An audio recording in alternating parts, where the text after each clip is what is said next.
Some of you need to spend some quiet time with God. Some of you have convinced yourself that you're able to do this on your own. But the funny thing is you know what's going on the inside. You know that you are approaching a system failure and you allowed yourself to say, no, you got this. No, keep going. And you've been cheering yourself on to failure. Some of us really need to pick this up right here and begin to read it. Now, I don't mean read it like when somebody asks you, oh man, do you read your Bible? You're like, yeah, I read my Bible. No, I'm talking about like if you're a physical person, if you're a person that goes to the gym, when you start to read this word, you need to give the same amount of energy that you do in the gym.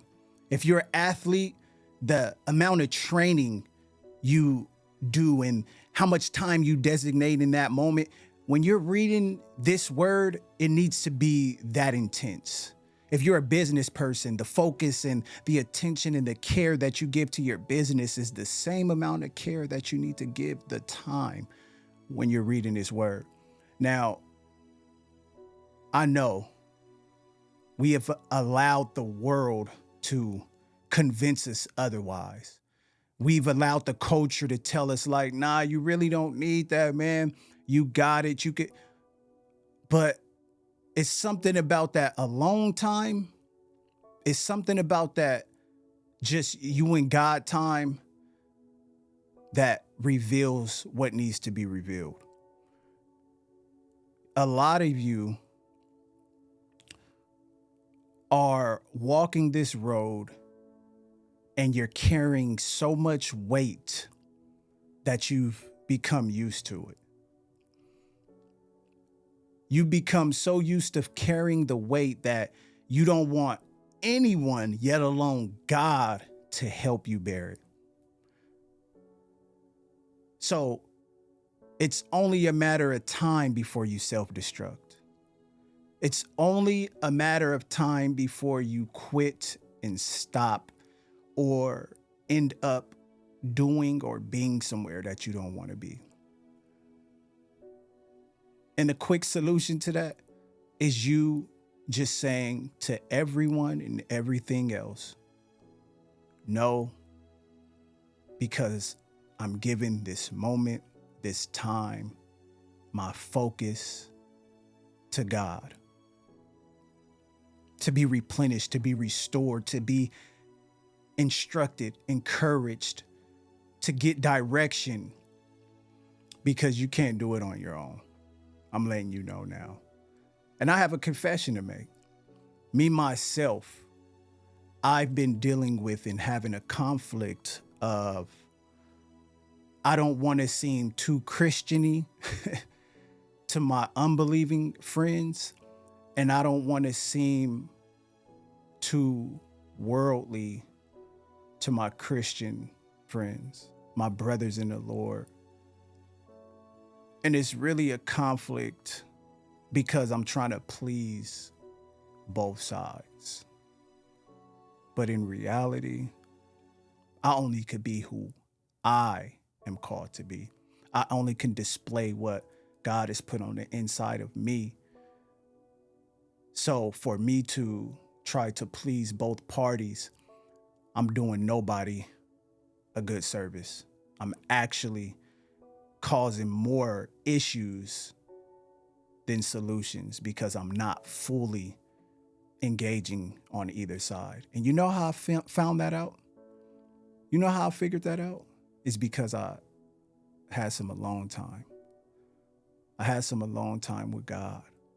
I spent time away mentally, away, closing off certain things to where I'm able to not only hear God, but obey him. So you could allow the culture, you can allow people, you can allow your profession, you can allow everything else to cloud your mind and to weigh you down and to make you think that you're able to do it on your own. And you hear those cheers saying, keep going, it's okay. I'm here to tell you that it's not. It's not. So just like you have to go into a pit stop, you know, when they're racing in NASCAR, they go into a pit stop because they've been going so hard on the track that they've been losing resources that they need to continue the race. They have to go get restored. So I'm telling you, man, spend that time. Read this here. Forget about what they think. Forget about what you've heard. Just like stop allowing other people, other things to impose their idea of what is supposed to be done upon you, and seek it yourself. I mean, you could say, I'm doing that now. Like, you're just telling us. I'm just encouraging you because I know it works. I'm trying to inspire you to really reach your maximum potential, to really understand the purpose of why you're here. But I don't want you to fail in the process, in the sense of I'm done. I'm not coming back here, giving up on faith, giving up on your dreams, giving up on people just because you haven't taken that time to just allow God to pour into you. You haven't taken that time to decompress, not to the world and not to someone, but to the Lord. Because He's the only one that really knows what you're hiding. He's the only one that knows what you fail to say when somebody asks you, how you doing? Are you okay? What's good? He's the only one. So I just want to encourage you.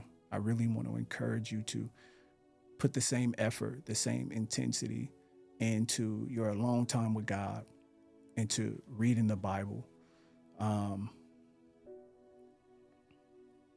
and see what happens. See how you feel, see how God shows up, and see if it's something that is long overdue, and if it's something that you should be doing, continuing to do, or if I'm just wrong. Seriously. So that's the encouragement, that's the inspiration, to really allow yourself to hone in and spend some quiet time, spend some quality time with God. You know the slogan, you've been inspired, now do something about it. Peace.